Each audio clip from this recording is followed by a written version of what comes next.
Bonjour à tous, bienvenue sur un nouvel épisode du podcast La Clanche, le podcast qui ouvre la porte aux entreprises. Et aujourd'hui, on ouvre un nouveau chapitre ici dans les Vosges avec Moustache Bike, un épisode toujours consacré à la mixité dans la métallurgie. Et aujourd'hui, j'ai la chance d'être avec Candice Crez, c'est ça ? Crez, ouais. Ça se prononce bien ? Ouais. Alors Candice, merci de participer à l'épisode. Moi, de rien. Alors, on va parler de ton parcours, on va parler de l'entreprise et de la mixité dans la métallurgie. Mais avant ça, est-ce que tu peux nous présenter où on est aujourd'hui et qu'est-ce qu'on y fait chez Moustache Bike ? Ça marche. Et donc, comme tu l'as très bien dit, on est chez Moustache Bikes. On est ici dans les Vosges, donc à Épinal, plus spécifiquement en Thaon, mais c'est juste à côté d'Épinal. Et chez Moustache, on fabrique, on monte, on conçoit des vélos à assistance électrique. Donc, c'est ce qu'on voit de plus en plus, de toute façon, dans le vélo. C'est des vélos qui sont assistés de par des motorisations. Et on est quand même 180 aujourd'hui à travailler dans cette belle entreprise. Et c'est chouette de travailler autour de ces produits qui parlent je pense, à un grand nombre. Le vélo, c'est un secteur assez cool. Voilà. C'est une entreprise qui a beaucoup évolué, qui a une dizaine d'années, si je ne me trompe pas. Oui, tout à fait. Vous avez suivi aussi beaucoup d'innovations, de tendances. Toi, au niveau de ton parcours, qu'est-ce que tu as fait comme études, comme expérience professionnelle avant d'arriver ici chez Moustache Bike ? Alors moi, c'est ma première vraie expérience professionnelle parce qu'avant, j'avais surtout fait des stages. Car moi, j'ai fait des études d'ingénieur. J'ai fait ingénieur en ergonomie, design et ingénierie mécanique. Un titre un peu long. Mais bien précis par contre. Ouais, très précis. À l'UTBM, donc c'est à Belfort-Montbéliard. J'ai fait une prépa intégrée là-bas et donc j'ai fait 2 stages d'études là-bas. Et en plus de mon diplôme d'ingénieur, j'ai fait un master en management et marketing à l'IAE d'Aix-en-Provence pour un peu avoir ce côté en plus d'ingénieur, un peu plus dans le management et aussi le marketing parce que c'était quelque chose qui m'intéressait bien. Du coup, en termes d'études, c'est ça. Et première expérience pro chez Moustache. J'ai commencé en alternance ici et puis ça fait quelques années maintenant que je suis en CDI. Et donc première boîte où je commence à travailler. C'est pas mal, c'est sympa. Ouais, carrément. Par rapport à tes études, tu as eu donc du coup le double parcours. Ouais. Qu'est-ce qui t'a donné envie de faire ce parcours-là plutôt qu'une autre filière ? En fait, c'est depuis enfant, j'étais bien branchée sur tout ce qui est matière un peu scientifique, surtout les maths. J'aimais beaucoup les maths et aussi un peu plus la partie artistique, on va dire. Je dessinais beaucoup. L'art, c'était toujours quelque chose qui m'intéressait bien. Et je voulais quelque chose qui lie un petit peu les deux. Du coup, de base, je m'étais dit pourquoi pas architecte. Après, j'ai vu ces études-là, donc d'ingénieur. Ergonomie, design, ça me permettait d'avoir un peu cet aspect artistique, mais aussi orienté vers les utilisateurs. C'était quelque chose qui m'intéressait bien. Et la partie un peu plus scientifique avec la mécanique. Du coup, c'est pour ça que je me suis orientée sur ce type d'études-là. Et j'ai complété donc ma formation d'ingénieur avec ce master-là pour avoir un peu plus cette notion, comme je disais, marketing management, qui aujourd'hui me sert vraiment dans mon travail. Il n'y a pas que le parti ingénieur. Mais ce qui est super cool avec la base d'ingénieur, c'est que ça te permet d'accéder à des métiers assez variés quand même, parce que tu as une certaine rigueur et tu as l'esprit aussi assez ouvert. Tu es assez polyvalent sur pas mal de choses. Du coup, c'était ça qui était super intéressant. Et aussi, ma mère avait fait une formation d'ingénieur. Du coup, c'est vrai que j'y ai pensé assez rapidement. Je me suis dit, feu partir sur ça, ça sera super polyvalent et dans un secteur qui me parle bien. Voilà. Donc le modèle familial a aussi compté. Ouais, carrément. C'est vrai que moi, ma mère, ça m'a pas mal inspirée pour cette partie d'orientation, on va dire. Je me suis dit, si elle l'a fait, pourquoi pas tenter. En plus, elle me disait vraiment que ça t'ouvrait beaucoup de portes. Alors ça m'a bien parlé, vu que je savais pas trop encore dans quoi je voulais travailler. en secteur, même en poste spécifique. Donc voilà. Par rapport à ton arrivée ici chez Moustache Bike, Mm. donc tu as commencé en stage, c'est ça? En alternance. En alternance, ouais. Ouais. Qu'est-ce que tu as fait comme mission en Mm. arrivant et comment tu as évolué dans l'entreprise? Alors en fait, quand je suis arrivée en alternance, j'étais vraiment sur la partie développement des accessoires. Donc autour du vélo assistance électrique, quand tu utilises un vélo, tu utilises des sacoches, des paniers, un porte-bagages, voilà, tous ces éléments-là. Je suis arrivée du coup en alternance pour m'occuper de cette gamme-ci au sein de l'équipe produit. Donc on est vraiment une équipe qui travaille un peu avec différents départements ici chez Moustache. On est un peu à l'initiative, on va dire, de la création de produits. On étudie les tendances, les besoins des utilisateurs et on propose des produits adaptés à tout ça. Et du coup, je suis rentrée en alternance sur la partie accessoires. Et puis, au fur et à mesure, en fait, on m'a fait basculer au fur et à mesure sur le vélo, plus particulièrement les vélos urbains et polyvalents, parce que c'est vrai que c'était quelque chose qui me parlait bien. Les vélos sportifs, c'est un peu plus un peu moins peut-être sur l'usage, mais plus sur la technicité. Et moi, l'usage, c'était quelque chose qui m'intéressait vachement. Du coup, au fur et à mesure, voilà, on m'a fait basculer sur le vélo. Et aujourd'hui, je suis chef de produit sur les vélos donc urbains et polyvalents. Donc vraiment, c'est passer de l'accessoire au vélo. C'est vraiment notre activité principale ici. Donc c'est top d'avoir pu évoluer sur ça. Donc monter en compétences, Ouais, tout à prise fait. de responsabilité. C'est Exactement. gratifiant aussi de Ouais. pouvoir évoluer rapidement avec une entreprise qui est relativement jeune et qui fait confiance. Ouais, c'est assez ouf de se dire que voilà, je suis rentrée en alternance et là, je suis à ce type de poste-là. C'est sûr que c'est quelque chose. Enfin, je pensais pas que ça arriverait aussi rapidement. C'est une vraie opportunité, ouais, qu'on m'a laissé prendre ici. Donc, super reconnaissante de ça. Et effectivement, tu montes un peu en responsabilité, tu apprends un petit peu au fur et à mesure. Au début, j'avais peut-être un peu peur. Je me suis dit, ouais, je connais pas tout, comment je vais m'en sortir. Mais au final, tu te rends compte que tu as des ressources, toi, que les gens sont là aussi. Et ouais, c'est top que j'ai pu évoluer comme ça. C'est super, ouais. Est-ce que tu as eu un peu le syndrome de l'imposteur, de prendre des responsabilités et en plus Ouais. de se dire, je suis une femme, peut-être que je dois en prouver encore un peu plus? Ouais, au début, c'était assez compliqué parce que donc moi, le service où je suis, c'est vrai que je suis la seule femme aujourd'hui. Et en fait, moi, je pratiquais le vélo vraiment comme du loisir. Je m'étais toujours intéressée, mais un peu plus d'un côté usage. Voilà, j'étais un peu moins dans le technique. C'est vrai qu'au début, je connaissais pas toutes les spécificités de tous les composants sur le vélo. Du coup, ça me faisait un peu flipper. Je me suis dit, waouh, je connais pas tout, comment je vais m'en sortir?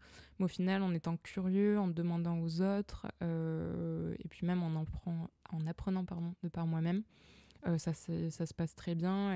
Mais c'est sûr qu'au début, un peu le stress et de me dire, il faut que je prouve quand même que je peux y arriver. Mais ici, tout le monde m'a fait confiance sur ça, a été super bienveillant. Et ouais, ça fait qu'aujourd'hui, quand même, je prends toujours un peu mes marques. Et bien sûr, on évolue toujours un peu dans notre métier. Mais ouais, au final, ça se passe bien. Ouais. En termes de mixité, vous êtes à combien de femmes en pourcentage? C'est 20-25% ici? On est 20%, ouais, sur la partie donc recherche et développement, produit, design.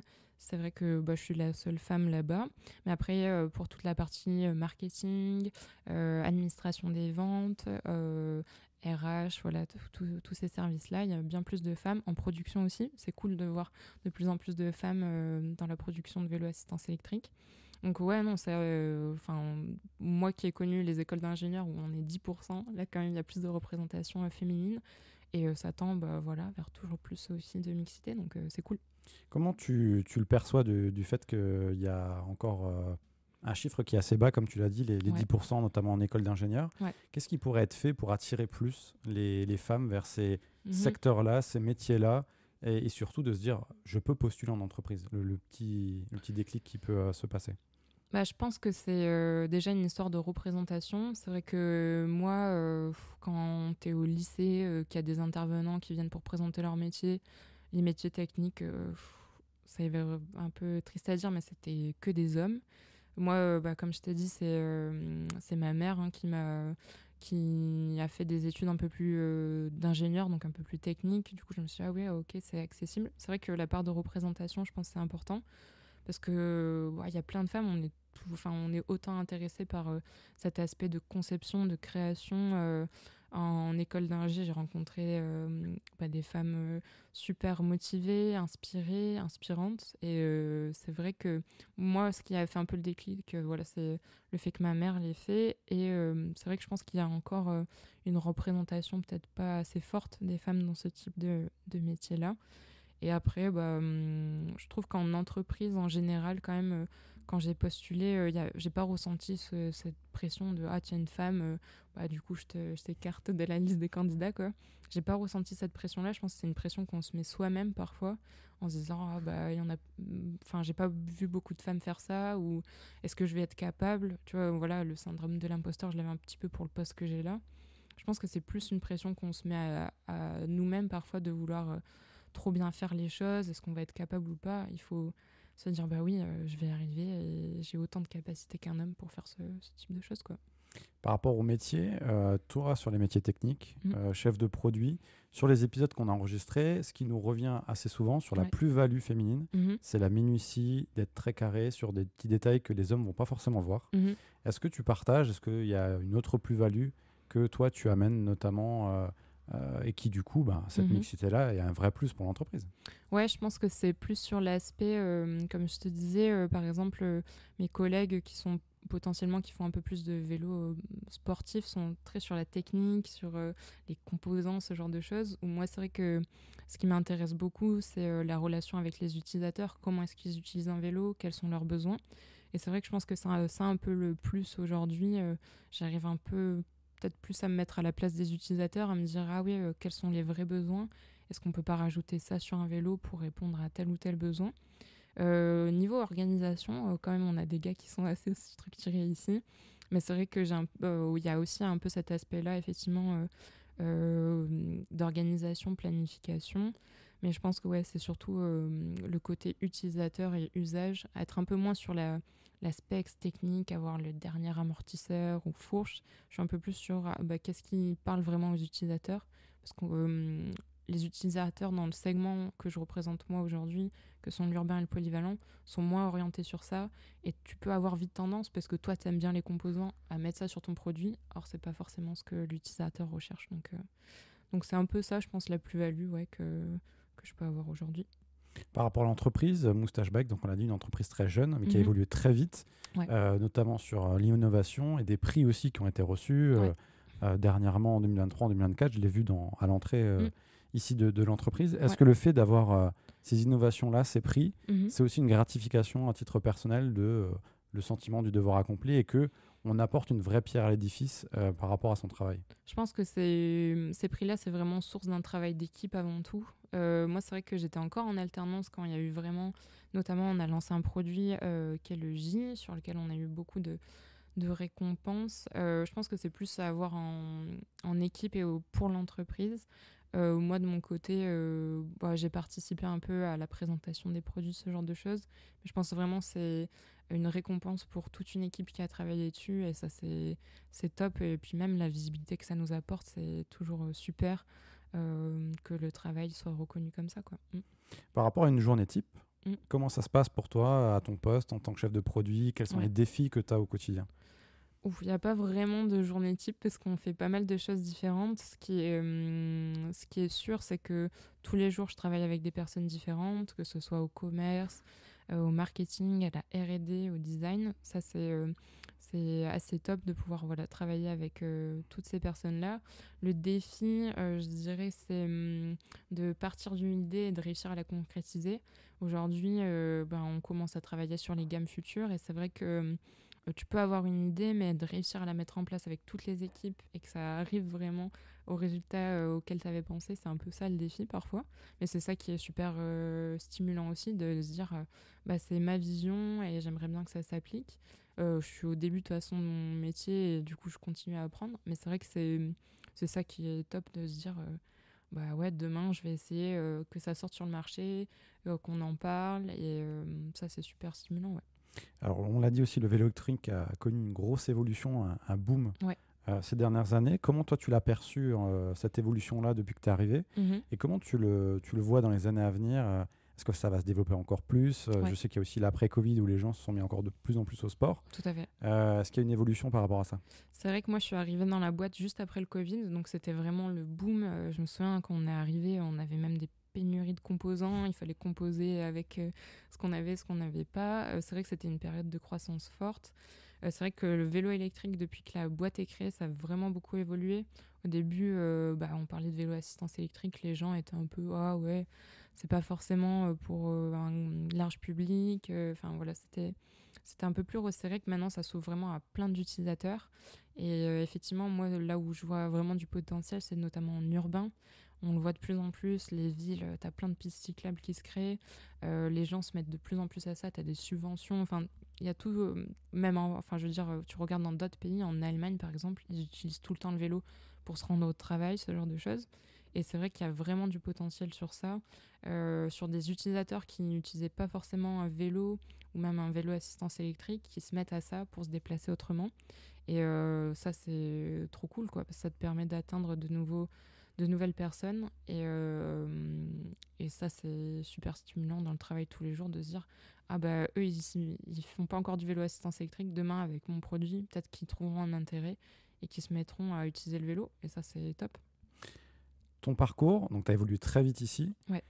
Si on doit se projeter dans quelques années, Ouais. tu aimerais évoluer sur quel poste Oh, ici, wow. chez Moustache Bike?